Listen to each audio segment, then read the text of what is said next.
meel aan lagu noolaan karin koox rag ah oo xiran dharka ka hortaga shucaaca ayaa baaraya dhulka ilaa midkood uu ka naxsaday nin dhaawac ah oo ka baryaya gargaar. ninku wuu ka labalabeynayaa laakiin wuu u soo dhowaanayaa balse si lama filaan ah ayaa faas dheer madaxa looga dalooliyey. saaxiibadiisna waxaa weerar ku qaaday oo laayay makhluuq weyn oo isbedelay. midkood ayaa isku dayay inuu baxsado balse sidoo kale makhluuqii ayaa dilay meydkoodana gaari ayuu ku jiiday. meel u dhow waxaa jira guri gebi ahaanba ka godoonsan bulshada. gudaha guriga nin ayaa ka soo toosay isagoo ka naxay dhawaaq uu maqlay wuxuuna go'aansaday inuu bannaanka u baxo si uu baaro. wuxuu ku dhawaaqayaa magaca haweeney la yidhaahdo Ruby laakiin wax jawaab ah ma helayo. kadib wuu sii socdaa wuxuuna arkay calaamad digniin ah oo mamnuucaysa gelitaanka goob tijaabo nukliyeer ah. ninku wuxuu gaaray albaabka godka macdan qodista wuxuuna sii waday inuu Ruby u yeero. ninku wuxuu dib ugu laabtay guriga wuxuuna arkay boorso guriga iridiisa taala. wuxuu bilaabay inuu la hadlo qof isagoo leh waan joojiyey shaqadaas wuxuuna qofka uu la hadlayo u sheegayaa in hadda uu keligiis yahay. ninku wuxuu u jiitay boorsada gudaha guriga wuxuuna ka dhex helay waxyaabo yaryar. isagoo weli sii baaraya wuxuu dareemay wax isaga gadaashiisa maraya. wuu jeestay laakiin waxba ma arko. wuxuu sii waday inuu boorsada dhex mushaaxo ilaa uu ka helay wax cabsi leh oo ku jira weel take away ah iyo sawirka laba qof. ninka ayaa si xun u naxay kadib markii qof bannaanka ka yeeriyey hoonka gaariga. wuxuu ogaaday inay yihiin qoys socdaal ku maraya dalka oo ka kooban Aabo Carter iyo xaaskiisa Ethel iyo carruurtooda Bob iyo Brenda. waxaana la socda gabadhooda curada ah Lainey iyo ninkeeda Doug iyo weliba gabadhooda yar ee baby Catherine. Carter wuxuu ninka ka codsaday inuu gaariga shidaal ugu shubo oolyadana ka bedelo. ninku uu guda galay hawshii intuu shaqada gudanayay wuxuu weydiiyey waxa ay halkan ka soo dooneen. Ethel waxay ku jawaabtay inay u socdaan California ayna jeclaysteen inay saxaraha sii maraan si ay ugu raaxaystaan taas oo ninku kaga jawaabay in saxaruhu aysan ahayn wax lagu raaxaysto. Brenda waxay aragtay doofaar yar waxayna leedahay wuu qurux badan yahay walaalkeed ayay u yeeraysaa si uu arko laakiin Bob xiisa uma hayo wuxuuna go'aansaday inuu iska kaadiyo. isagoo raba inuu ku kaadiyo geed Brenda ayaa ku qaylisay walaalkeed waxayna u tilmaamtay musqul u dhowe. inkastoo uu diidanaa haddana ugu dambayn wuu aaday. inta qoyska ay la sheekaysanayeen ninka waxaan aragnaa lugaha qof maraya gaarigooda gadaashiisa oo si dhaqso ah u cararaya. Doug wuxuu ka soo baxay tareelka wuxuuna ka cabanayaa signaal la'aan. isla waqtigaasna Bobby wuxuu arkayaa sida musqushu u wasakhaysan tahay. isagoo ka yaaban ayuu horay fiirinaya wuuna naxay markuu arkay qof isaga daawanaya. Bobby wuxuu ka soo baxay musqusha isagoo xanaaqsan oo u malaynaya inay ahayd walaashiis Brenda laakiin iyadu way wareersan tahay. Ethel waxay Carter ku dhehaysaa waxaa fiicnayd inaan marno wadada Santa Fe. ninkii ayaa dhahay waa sax taas ayaa idiin fududeed laakiin hadda anaa idin tusaayo waddo ka fudud tan aa ku socoteen si aad California dhaqsi u gaartaan. sheekadu way sii socotay. Carterna wuxuu ugu dambayn sheegayaa inuu ahaan jiray sarkaal booliis haddana uu bilaabi rabo shirkad amni. ninku shaqadii wuu dhameeyey. mid ka mid ah eeyaha qoyska ayaana galay dukaanka. Brenda ayaana si dhaqso ah uga daba gashay gudaha dukaanka waxayna ugu yeertay magaciisa laakiin eeygu uma jawaabin. waxay maqashay dhawaq kale waxayna go'aansatay inay sii gasho gudaha goobta. waxay si dhaqso ah u aragtay eeygii oo ku qaylinaya daaqada. markay dib u jeesatana ninkii ayay si lama filaan ah u aragtay taasoo cabsi gelisay. isla markii ayayna ka baxday dukaanka. ninka ayaa markaas si shaki leh u eegay boorsada wuxuuna u orday bannaanka isagoo Carter u tilmaamay waddadii uu sheegayay ee fududeed isagoo leh markaa dhaafto siligaas midig u leexo. qoyskii ayaana baxay. waxay raacaan jidka la tilmaamay iyadoo waalidiintu faraxsan yihiin halka Brenda ay ka cabanayso safarka. Lainey waxay qof walba ka codsatay inuu niyada khayr u sheego oo ay safarkan si nabad ah ugu raaxaystaan. gudaha teelarka Bobby wuxuu la hadlayaa Doug wuxuuna muujinayaa inuu ku faraxsan yahay inuu la socdo sababtoo ah safarku wuxuu noqon lahaa mid caajis ah la'aantiis. kadib Bobby wuxuu isku dayay inuu hagaajiyo qaboojiyaha hawada. Doug wuxuu sheegay inuu hore iskugu dayay balse uusan ku guulaysan laakiin Bobby wuxuu xaliyey dhibaatada ilbiriqsiyo gudahood isagoo ogaaday in fiiladu si fudud uga gonay. qoyska ayaa u dhowaanaya goobtii uu ninku sheegay. Ethelna waxay ka raadinaysaa khariidada laakiin Lainey ayaa u sheegtay in waddadaas aysan ka muuqan khariidadaha. ayaga oon arkaynin xadhig bir ah oo leh qodxo badan ayaa ka soo baxayo waddada kaasoo dalooliyey taayirada gaariga. Carter wuxuu lumiyey kontaroolka wuxuuna gaariga ku dhuftay dhagax halka xadhiggii uu qof dib u jiitay. qof walba wuu ka tegey gaariga balse eeyaha ayaa si la yaab leh u orday. Bobbyna wuu ka daba orday iyagoo isla aaday dhanka buuraha. Brenda waxay ka daawanaysaa meel fog waxayna ogaatay inay gebi ahaanba godoon yihiin. Doug wuxuu isku dayay inuu signal raadiyo laakiin kuma guulaysan. wuxuu weydiiyey in gaariga la hagaajin karo. Carter wuu ku qoslay wuxuuna ka codsaday taleefankiisa si uu u waco gaari jiida laakiin Doug wuxuu u sheegay in meeshaas aysan signaal lahayn. iyagoo isweydiinaya waxa ay samayn doonaan Carter wuxuu leeyahay labadeena waa inaan baxnaa si aan gargaar u raadino. way murmeen laakiin Lainey waxay ninkeeda u kaxaysay dhinac si looga fogaado jahawareer. Bobby wuxuu soo celiyey eeyaha halka qof uu meel fog ka wiidaysanayo. qoyska ayaa isu diyaariyey inay habeenkaas halkaas ku hoydaan. Carter wuxuu soo bixiyey bistoolada wuxuuna mid u dhiibay wiilkiisa. Ethel way diidan tahay laakiin marka la eego xaaladda ugu dambayn way ogolaanaysaa. gabdhihii kale iyo Doug way iska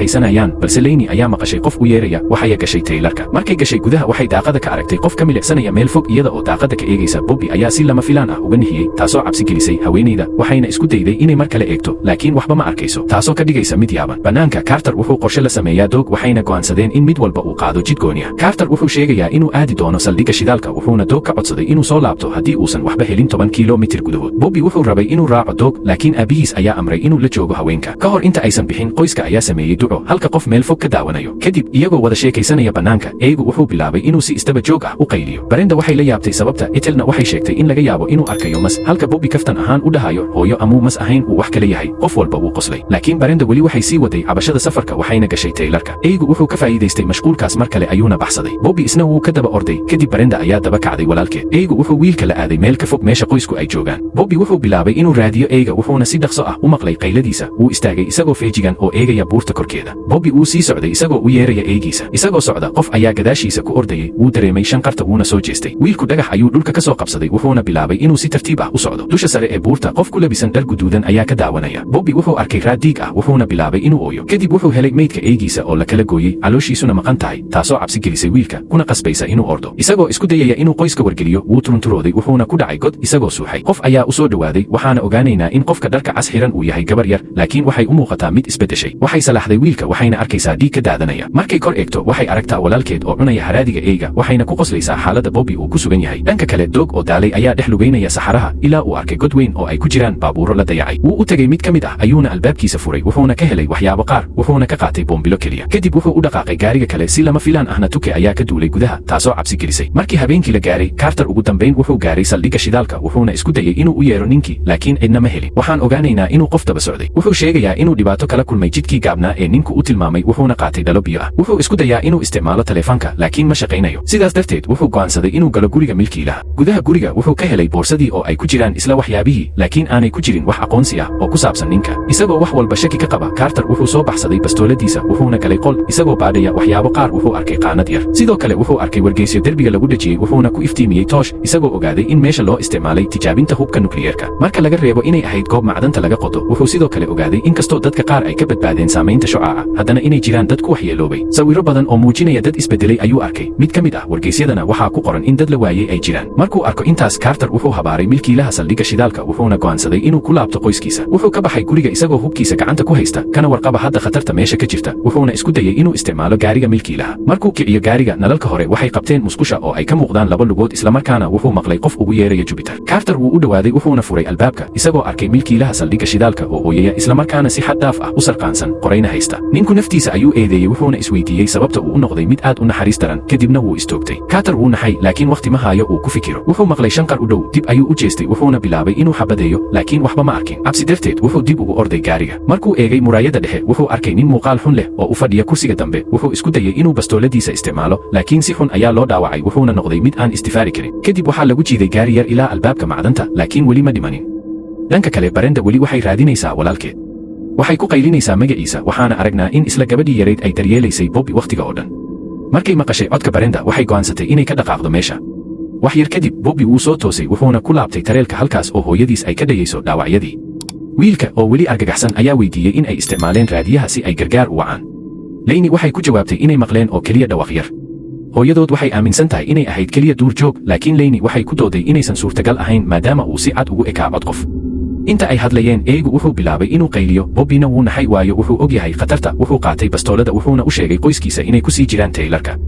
wiilku wuxuu ka baxay gaariga wuxuuna si tartiib ah ugu soo dhawaaday eeyga markuu gaaray meesha wuxuu arkay silsiladii oo laba u kala go'an wuxuu u yeeray eeygiisa laakiin wax jawaab ah ma helin doog ayaa gadaashiisa ka yimid oo garabka ka taabtay Bobby wuxuu ku dhawaaday naxdin darteed inuu toogto doog wuxuu reerka u sheegayaa godkii uu helay wuxuuna u sheegayaa inaysan jirin waddo weyn oo la mari karo marka qof walba gudaha galo Bobby waxaa ka muuqda welwel ku saabsan waxaan dhacaya wuuna ooyay iyadoo aan cidna ogaan waxaan aragnaa eeygiisa oo dhex wareegaya buuraha gudaha Taylorka Bobby wuxuu xiray albaabka halka doog iyo Lainey ay doorbidaan inay dhex seexdaan gaariga maadaama Taylorka uu aad ciriiri u yahay wiilka oo ka welwelsan wuxuu ku adkaystay inay Taylorka joogaan balse doog wuu diiday maadaama meesha ay ciriiri tahay Bobby wuxuu doog ugu yeeray inuu la hadlo oo uu sheego khatarta doog wuxuu u malaynayaa inuu ka welwelsan yahay aabahood sidaas darteed wuxuu isku dayay inuu dejiyo wuxuuna yiraahday haddii la gaaro saqda dhexe oo Carter uusan soo laaban waan soo raadinaynaa kadib lamaanaha waxay go'aansadeen inay dhex seexdaan gaariga laakiin Bobby ma seexan karo wuxuuna sugaa saqdii dhexe ilaa uu maqlay eeyga oo ciyaya wuxuu u baxay banaanka isagoo u yeeraya eeyga wuxuuna raacay codkiisa dhanka kale gudaha Taylorka mid ka mid ah dadka isbedelay ayaa soo galay Brendana waxba ma maqlayso sababtoo ah waxay xiran tahay headphones Bobby wuxuu gaarayaa meeshii codku ka imaanayay markaasuu maqlay qosol wuxuuna go'aansaday inuu ku laabto gaariga markay Brenda toostay qofka isbedelay ayaa afka ka qabtay Bobby wuxuu u orday inuu doog iyo walaashiis kiciyo wuxuu u sheegay inaysan keligood ahayn meeshaan laakiin iyadu waxay ku adkaysanaysaa inaysan suurtagal ahayn in qof ku noolaado meeshaan kadib wuxuu u sheegayaa inuu helay eeygii dhintay wiilku wuxuu xusayaa inuusan hore u sheegin si uusan hooyadood uga nixin laakiin hadda qof walba khatar ayuu ku jira doog wuxuu go'aansaday inuu baaro wuxuuna ka codsaday labadooda inay ku sii jiraan gaariga waxay maqleen Brenda oo qaylinaysa waxayna u ordeen dhanka tareelka laakiin qofka isbedelay wuxuu riixay baxay badhan isla markiina Carter oo geed lagu xiray ayaa nolosha ku gubanaya qofna ma dareemin qofka isbedelay ee ku jira Taylorka waxayna u ordeen Carter xaggiisa si ay u caawiyaan qof kale oo isbedelay ayaa soo muuqday wuxuuna xiray albaabka Taylorka Doug si kasta uu iskugu dayay inuu dabka damiyo uma suurtagelin dabkuna wuu sii fiday taasoo ku qasbaysa inay iska daawadaan Carter oo gubanaya gudaha Taylorka mid ka mid ah dadka isbedelay wuxuu isku dayayaa inuu weeraro Brenda halka kan kale uu maqlay qaylada cunuga Lainey isla markiiba iyada oo eegaysa Taylorka Lainey waxay ogaanaysaa wax aan caadi ahayn waxay u oroday halkaas waxayna si toos ah ula kulantay mid ka mid ah ragga oo haya gabadheeda halka kan kale uu qabsaday Brenda isla markiiba waxay ku dhufatay birta muufada isagoo dhulka ku dhacay waxay isku dayday inay mar kale ku dhufato laakiin wuxuu qabtay gacanteeda wuxuuna bastoolada ku fiiqaa ilmaha isagoo u muujinaya inay isdejiso kadib wuxuu isku dayay inuu Lainey naaskeeda nuugo Doug weli kama quusan inuu damiyo dabka balse Bobby isagoo aad u caraysan ayuu qaatay bastooladiisa wuxuuna go'aansaday inuu la dagaalamo dadkan Ethel waxay qaadatay dhagax waxayna ku laabatay tareelka markay aragtay ninkii oo Lainey nuugaya waxay isku dayday inay falceliso laakiin qofka kale ee isbedelay ayaa walaalkiis u digaya kaasoo si degdeg ah u jeesta una toogtay Doug wuxuu maqlay rasaasta wuxuuna u orday inuu hubiyo gudaha tareelka markuu qofka isbedelay bastoolada u jeediyo si uu u dilo Brenda walaasheed ayaa badbaadisay ayadoo lugtiisa ku muday ka shawiito laakiin iyadii ayaa si arxan darro ah madaxa looga toogtay oo la dilay waxay ka baxeen tareelka iyagoo qaatay Catherine Brenda sidoo kale waa la kaxeeyey laakiin waxay codsanaysaa in la dilo ninku wuxuu isku dayaa inuu toogto laakiin bastooladu rasaas ma leh sidaas darteed wuxuu go'aansaday inuu baxsado halka Doug iyo Bobby ay u ordeen inay caawiyaan Bobby ayaa ku riday dhowr xabadood laakiin dambiilayaashu way baxsadeen Doug wuxuu galay Taylorka wuxuuna arkay Ethel oo la toogtay iyo xaaskiisa oo dhimatay wuxuu ogaaday inay gabadhiisa qaateen wuxuuna bilaabay inuu ooyo isagoo ku jira xaalad aad u murugo badan dhanka kale mid ka mid ah dadka isbedelay ayaa meel fog ka daawanaya isagoo sii wada daawashadiisa si lama filaan ah eegi qoyska ayaa soo muuqday wuxuuna si arxan darro ah u dilay ninka gudaha tareelka Ethel way badbaaday laakiin xasuusteedu ma fiicna Bobby wuxuu Doug weydiiyey waxa ay samayn doonaan Bobby wuxuu dhahay aan daba galno laakiin Doug ayaa diiday wuxuuna leeyahay waxay u baahan tahay qorshe Bobby wuxuu ugu yeeray fulay wuxuuna sheegay waa inay wax sameeyaan si ay u badbaadiyaan gabadha yar ee uu abtiga u yahay inta ay murmayeen waxay maqleen dhawaaq Dougna wuxuu damiyey nalalka tareelka Bobby isagoo dhaqso u falcelinaya wuxuu dhowr jeer ku riday rasaas albaabka tareelka kadib Doug si tartiib ah ayuu u soo baxay si uu u hubiyo waxa banaanka yaal wax yar kadib wuxuu ogaaday in Bobby uu dilay mid ka mid ah ragga Dougna wuxuu gacantiisa ka baxsaday fooneeyihii eega qoyska ayaa si dhaqso ah ugu soo laabtay iyaga Dougna wuxuu fooneeyaha ka weydiiyey sababta ay tan u samaynayaan wuxuuna dalbaday inay gabadhiisa u soo celiyaan fooneeyaha dhexdiisa wuxuu ka maqlay oohinta gabadhiisa taasoo ka caraysiisay ilaa uu go'aansaday inuu aargoosto subaxdii xigtay Doug wuxuu adeegsaday eega si uu u geeyo meesha ay ku dhuumanayaan dadka isbedelay wuxuu socday dhowr saacadood ilaa uu ka helay albaabka kale ee macdan qodista Doug wuxuu si dhaqso ah u galay macdanta isagoo la socdo eegiisa gudaha godka wuxuu maqlay wax si degdeg ah ugu ordaya mugdiga taasoo Doug ka dhigaysa mid feejigan wuxuu iftiimiyey mugdiga laakiin waxba ma arkin wuxuuna sii waday socodka markuu sii galay gudaha godka wuxuu arkay qabuuro badan oo leh sawiro dad kala duwan eeguna wuu sii urinayaa ilaa ay gaareen meesha looga baxo godka isla gabadhii yarayd ee dharka guduudneed ayaa meel ku dhuumanaysa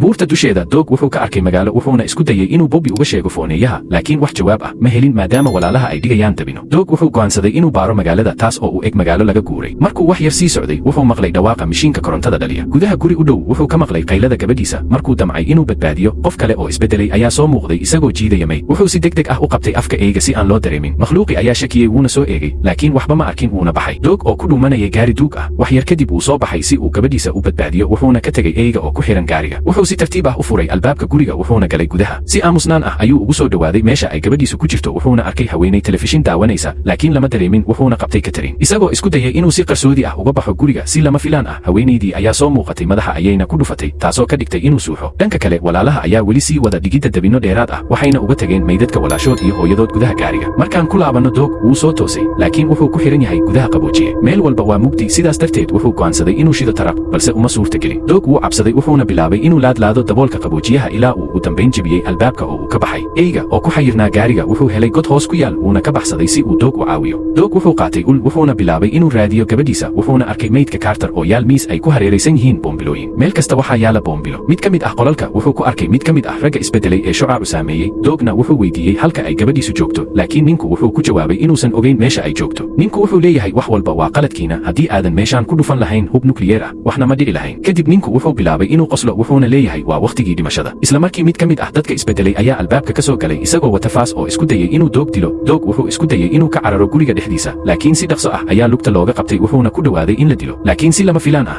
eega qoyska ayaa soo muuqday oo qaniinay gacanta ninka taasoo ku qasbaysa inuu sii daayo Dougna wuxuu ka faa'iidaystay fursaddaas oo uu orday Doug wuxuu ku dhuuntay qol wuxuuna adeegsaday shay culus si uu albaabka ugu xanibo ninkii ayaa ka takhalusay eega Dougna wuxuu malaynayay inuu albaabka ka soo geli doono laakiin wuxuu ka soo galay derbiga wuxuuna Doug ka qabtay dhuunta makhluuqa ayaa ku qoslay wejiga Doug wuuna tuuray isagoo isku dayaya inuu faaska ku dhufto Doug wuu ka leexday wuxuuna adeegsaday ul fiiqan si uu uga duro caloosha laakiin taasi wax badan ma tarayso balse wayba ka sii caraysiisay wuxuu garaacay Doug kaasoo dhulka ku dhacay isagoo wareersan mar kale ayuu weeraray isagoo ku tuuraya qolka fadhiga ninka wuu xanaaqsan yahay wax walbana wuu burburinayaa wuxuuna xitaa gooyey qaar ka mid ah faraha doog. laakiin markuu doonayo inuu u dhammeeyo doog wuxuu soo baxsaday kashawiito taasoo ninka ka qoslinaysa. doog isagoo iska dhigaya mid baryaya ayuu codsaday inaan la dilin. labada makhluuqna way ku qoslayeen xaalkiisa. doog wuxuu ka faa'iidaystay daqiiqadaas wuxuuna kashawiitadii ku mudday cagta ninka. kadib wuxuu qaatay calanka Maraykanka ee ku mudnaa Carter wuxuuna ka geliyey madaxa. kadibna si degdeg ah ugu dhammaystiray faaskiisii. nin kale oo isbedelay ayaa si dhaqso ah u yimaaday goobta, laakiin doog ayaa boobsiiyey isagoo lugta ku dhuftay kadibna si dhaqso ah ugu dilay faaska. ninkii naafada ahaa ayaa fooneeyaha ka amray in la dilo gabadha doog, laakiin isla markii eeyga qoyska ayaa weeraray oo dilay. hadda isagoo hubaysan doog wuxuu galay guri kale isagoo raadinaya gabadhiisa. waxaan ogaanaynaa in gabadhii yareed ee dharka cas xirnayd ay la jirto ilmaha halka qof kale oo isbedelay uu yimaaday si uu u dilo. doog wuxuu ogaaday in gabadhiisu aysan ku jirin gurigaas wuxuuna u orday meel kale. ninku markuu dili rabay ilmaha wuxuu arkay in la khiyaamay. gabadhii dharka casayd ayaa ilmaha ku beddeshay doofaar. buurta dusheeda doog wuxuu ka maqlay qaylada gabadhiisa oo gabadhii dharka casayd la cararayso wuuna ka daba orday. dhanka kale walaalaha alaarmiga ay dhigeen ayaa yeeray. Brenda way naxday laakiin Bobby ayaa dhahay is adkay waan hubinaynaaye. waxay ogaadeen inuu ahaa keliya geed yar oo taabtay xadhiga. sidaas darteed waxay go'aansadeen inay ku laabtaan gaariga laakiin waxay waayeen meydka hooyadood. Bobby wuxuu Brenda ka codsaday inay aado tareelka halka uu isagu raadinayo meydka. intuu jidka ku jiray wuxuu maqlay dhawaaqyo wuxuuna si toos ah ula kulmay nin weyn oo cunaya meydkii hooyadiis. makhluuqu markuu arkay wuxuu bilaabay inuu eryado. wiilku uu orday wuxuuna ridaa rasaas isagoo isku dayaya inuu ka baxsado makhluuqa halka Brenda ay ku diyaarinayso dabin gudaha tareelka si ay u disho. Bobby wuxuu galay tareelka wuxuuna Brenda ku dhahay fur daaqada laakiin ninkii ayaa qabsaday. Bobby wuxuu ku guulaystay inuu badbaadiyo walaashiis wuxuuna gacmaha ninka ku xiray tareelka. labadooduna waxay ka baxeen daaqada isla markaana haanta gaasku way qarxi rabtay. markuu qofka isbedelay isku dayay inuu jebiyo daaqada wuxuu shiday kabriidka wuxuuna sababay qarax weyn. sidaas ayay walaalihii ugu dabaaldegaan guushooda. dhanka kale doog wuxuu sii wadaa raadinta. wuxuu gaaray gabadhii yareed ee dharka cas xirnayd oo isku dayaysa inay u dhiibto gabadhiisa. laakiin si dhaqso ah nin kale oo isbedelay ayaa imaaday wuxuuna bilaabay inuu la dagaalamo doog. ninku wuxuu ku cadaadiyey derbiga doogna wuxuu ka faa'iidaystay dhaawaca lugtiisa si uu iskaga fujiyo. doog madaxa ayaa lagu dhuftay wuuna dhacay halka gabadhii yareed ay isku dayayso inay baxsato. ninkii wuu eryaday balse doog ayaa istaagay wuxuuna ninka ku qaraacay qoriga baadkiisa dhowr jeer kadibna wuu toogtay. gabadhii yareed waxay dib ugu soo celisay gabadhiisa. markuu gacanta ku qabtay ninkii oo weli nool ayaa gadaashiisa ka soo kacay. gabadhii yareed ee dharka casayd markay aragtay ninka waxay iskala tuurtay buurta iyadoo badbaadisay doog iyo gabadhiisa wayna u dhinteen dhicitaankii. walaalaha waxay arkeen nin kale oo weli nool Brenda ayaana dhammaystirtay. doog wuxuu la soo noqday gabadhiisa iyo eeyga qoyska intii soo hartay ee qoyska ayaana dib u midoobay. filimkana halkaas ayuu ku dhammaaday. waad mahadsan tahay walaal haddii aad halkaan nala soo gaartay waxaan si xushmad leh kaaga codsanayaa inaad sabskareeb isoo dhahdo fiidiyogana leeg ii saarto si uu meel dheer igu gaaro. mahadsanid.